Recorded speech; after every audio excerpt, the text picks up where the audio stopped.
తాకట్లో ఉన్న మీ బంగారాన్ని విడిపించి ఆ రోజు ఆన్లైన్ రేటుకి కొంటాం. Sharma gold company. నమస్తే, మీరు చూస్తుంది సుమన్ టీవీ. నేను మీ కీర్తి. ద్వాదశ రాశుల్లో భాగంగా ఫిబ్రవరి 1వ తారీఖు నుంచి 15వ తారీఖు వరకు మీన రాశి వారికి ఎలా ఉండబోతోంది మనకు తెలియజేయడానికి ప్రముఖ ఆస్ట్రాలజర్ బ్రహ్మశ్రీ నందిబట్ల శ్రీహరి శర్మ గురువు గారు ఉన్నారు. నమస్తే గురుగారు. వాగర్థావివ సంపృక్తౌ వాగర్థ ప్రతిపత్తయే జగతః పితరౌ వందే పార్వతీ పరమేశ్వరౌ. సదాశివసమారంభాం శంకరాచార్య మధ్యమాం అస్మదాచార్య పర్యంతం వందే గురు పరంపరాం. ఆదిత్యాయ చ సోమాయ మంగళాయ బుధాయ చ గురుశుక్ర శనిభ్యశ్చ రాహవే కేతవే నమః. శృంగేరి జగద్గురు పీఠాధిపతులకి కంచిపీఠాధిపతులకి నమస్కారములు తెలియజేసుకుంటూ కార్యక్రమాన్ని ప్రారంభిద్దాం. గురుగారు, మరి ద్వాదశ రాశుల్లో భాగంగా మీన రాశి వారికి ఫిబ్రవరి 1 నుంచి 15వ తారీఖు వరకు ఎలా ఉండబోతోంది దయచేసి తెలియజేస్తారా? ఫిబ్రవరి 1వ తారీఖు నుంచి 15వ తారీఖు వరకు మీనరాశిలో జన్మించినటువంటి వారికి ఏ విధంగా ఉండబోతుందో తెలుసుకునే ముందు గ్రహ స్థితిగతులు తెలుసుకుందాం.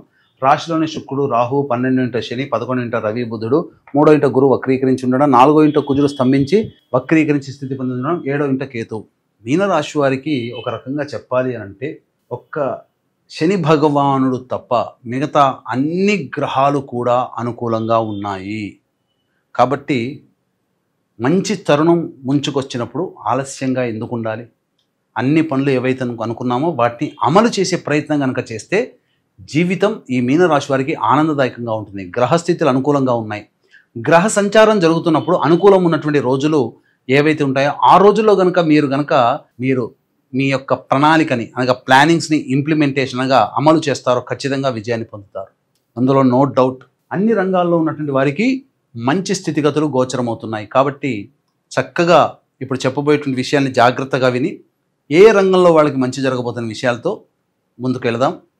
ఇక గమనించుకున్నట్లయితే రాశిలోనే శుక్రుని యొక్క రాహు యొక్క ప్రభావం వెరసి స్త్రీలకి మంచి పెద్దపీట వేసేటువంటి అవకాశాలు గోచరమవుతున్నాయి. మంచి జరిగేటువంటి అవకాశాలు ఎక్కువగా ఉన్నాయి. స్త్రీలు నడుపుతున్నటువంటి రెడీమేడ్స్ కానీ అలాగే బొటిక్, బ్యూటీ పార్లరు సంబంధించినటువంటిది, బ్యాంగిల్ స్టోర్స్ నడిపేటువంటి వాళ్ళు వీళ్ళందరికీ కూడాను మంచి ఆదాయం చాలా చక్కగా గోచరమవుతుంది. ఇక చూసుకున్నట్లయితే restaurant business, hotel business, FMCG markets, super markets, అలాగే ఈ సంబంధించినటువంటి టిఫిన్ సెంటర్స్, రెస్టారెంట్స్ నడుపుకునేటువంటి వాళ్ళు, పూజా స్టోర్సు మరియు తీర్థయాత్రలు నడిపేటువంటి వాళ్ళు, తోపుడు బండ్ల వ్యాపారస్తులు, road side vendors, curry points నడుపుకునేటువంటి వాళ్ళు, ఎడ్యుకేషనల్ ఇన్స్టిట్యూషన్స్, అలాగే జ్యువెలరీ ఆర్నమెంట్స్ రంగంలో ఉన్నటువంటి వాళ్ళు వీళ్ళందరికీ కూడాను ధనాదాయం చాలా చక్కగా ఉంటుంది. కొత్త వ్యక్తులు పరిచయం అవుతారు. వ్యాపారం విస్తరణకు అది మంచి నాంది పలుకుతుంది. మీకు సహాయం చేసేటువంటి వ్యక్తులే మీకు పరిచయం అవుతారు. ధనాదాయం బాగుంటుంది. కుటుంబంలో శాంతి సౌఖ్యము లభిస్తాయి. కుటుంబ భద్రత పెరుగుతుంది. అన్ని రకాలుగా మీరు ధనముని సంపాదించుకోవడం వల్ల చాలా హుందాగా సేఫ్ సైడ్లో ఉంటారని చెప్పవచ్చు. ఇక చూసుకున్నట్లయితే రియల్ ఎస్టేట్ రంగంలో ఉన్నటువంటి వారికి కష్టాలు ఉన్నట్టుగా కనబడతాయి, కానీ కష్టాలు ఉండవండి. మీకు మంచి జీవితం ఎదురవబోతుంది. మీరు భవిష్యత్తులో ఎదగడానికి ఈ 15 రోజుల్లో మీకు మార్గాలు ఏర్పడతాయి. మీకు తెలియకుండానే మంచి స్థితిలో ఉంటారు. కొత్త ప్రాజెక్టులు చేపట్టినట్లయితే ఆ కొత్త ప్రాజెక్టుని కంటిన్యూ చేసుకోవడం తద్వారా మీకు మంచి జరిగేటువంటి అవకాశాలు గోచరమవుతున్నాయి. అలాగే లాయర్, న్యాయవాద సంబంధమైనటువంటి వృత్తుల్లో ఉన్నటువంటి వాళ్ళకి పదోన్నతి లభించే అవకాశాలు, మీ యొక్క కేసులు ఏవైతే ఉంటాయో అవి మీకు విజయాన్ని తెచ్చిపెడతాయి. తద్వారా మీకు ఆనందం కలుగుతుంది అని చెప్పవచ్చు. ఇక రైతులైతే మీరు ఏది చేసినా కొత్త పంటల జోలికైనా వెళ్ళవచ్చు, కమర్షియల్ పంటలు వేయవచ్చు, ఏదైనా కానీ మీకు ధనాదాయాన్ని తెచ్చిపెట్టే విధంగా పంటలు ఉంటాయని చెప్పవచ్చు. ఇక ప్రభుత్వ పరంగా పనిచేసేటువంటి ఉద్యోగస్తులు, ప్రైవేట్ రంగంలో ఉన్నటువంటి ఉద్యోగస్తులందరికీ కూడాను చాలా చక్కటి అవకాశాలు గోచరమవుతున్నాయి. ప్రమోషన్స్తో కూడుకున్నటువంటి జీవితం అనేటువంటిది ఉంటుంది. అలాగే ముఖ్యంగా గమనించుకున్నట్లయితే ఈ యొక్క ప్రభుత్వ పరంగా టెండర్లు కానీ కాంట్రాక్టులు కానీ నడిపేటువంటి వ్యక్తులు ఎవరైతే ఉంటారో వాళ్ళకందరికీ కూడా మంచి జరుగుతుంది. బిల్స్ పాస్ అవుతాయి.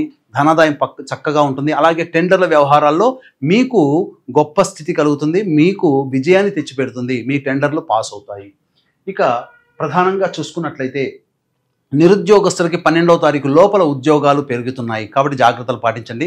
ప్రభుత్వ, ప్రైవేటు ఉద్యోగస్తులు 12వ తారీఖు తర్వాత మాత్రం కొంత గడ్డు కాలం అనేటువంటిది ఉంటుంది. మీ యొక్క ఉద్యోగ భద్రతకి లౌక్యంతో జాగ్రత్తతో మీరు ఉద్యోగం చేసుకోవాలి. కానీ 12వ తారీఖు లోపల మాత్రం నిరుద్యోగస్తులకి ఉద్యోగ లభ్యత అనేటువంటిది గోచరమవుతుంది.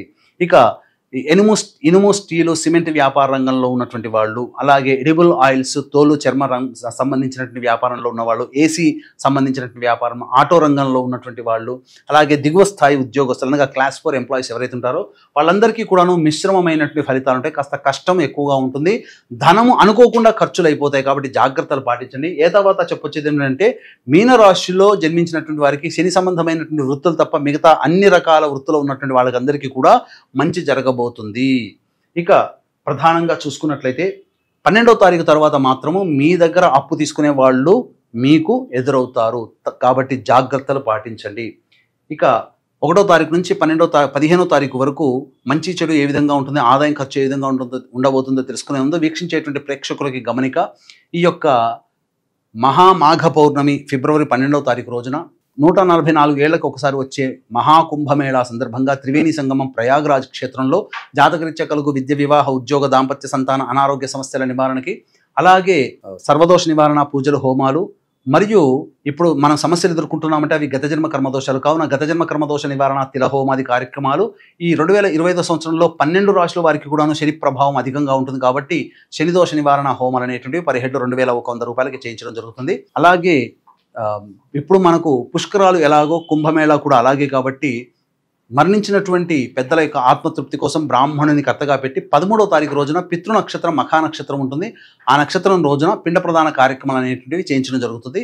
కుంభమేళాలో పరిస్థితులు అనుకూలంగా ఉంటే ప్రయాగ్రాజ్ క్షేత్రంలోనే కార్యక్రమాలు నిర్వహించడం జరుగుతుంది. ఒకవేళ అనుకూలించకపోతే ఖచ్చితంగా కాశీ క్షేత్రంలో ఈ కార్యక్రమాలు చేయించడం జరుగుతుందని చెప్పవచ్చు.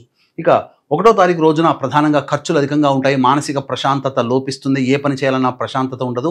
ఒక ఇబ్బందికరమైనటువంటి వాతావరణంలో ఉన్నట్టుగా గోచరమవుతుంది. ధనానికి కష్టాలు పడాల్సినటువంటి పరిస్థితి. ఇక 2-3 తారీఖులో చూసుకున్నట్లయితే ఎన్నో రోజుల్లో పెండింగ్లో ఉన్నటువంటి పనులు పూర్తి చేసుకుంటారు. ఒక బాధ్యతను పూర్తి చేసుకున్నామనేటువంటి ఆనందం మీలో ఉంటుంది. అలాగే ప్రధానముగా మీరు విందులు వినోదాలు స్నేహితులు, బంధువులతో గడుపుతారని చెప్పవచ్చు. ఇక 4-5 తారీఖులో కనుక చూసుకున్నట్లయితే కుటుంబ సభ్యులతో వాగ్వివాదాలు పెరిగేటువంటి అవకాశం ఉంటుంది. కుటుంబపరమైనటువంటి ఖర్చులు పెరుగుతాయి, ఆకస్మికమైనటువంటి ఖర్చులు పెరుగుతాయి. కాబట్టి జాగ్రత్తలు పాటించండి. పెద్దవాళ్లతో విభేదాలు వచ్చే అవకాశాలు గోచరమవుతున్నాయి. ఇక 6, 7, 8 తారీఖులో కనుక చూసుకున్నట్లయితే మీరు ఈ చేస్తున్నటువంటి పనులలో ఇతరుల యొక్క సహాయ సహకారాలతో మీ పనులన్నీ పూర్తి చేసుకుంటారు. అలాగే ఖర్చులకు మించినటువంటి ఆదాయం లభించడం ద్వారా ఆనందంగా ఉంటారు. రాని బాకీలు వసూలవుతాయి. మంచి స్థితిగా ఉంటారని చెప్పవచ్చు.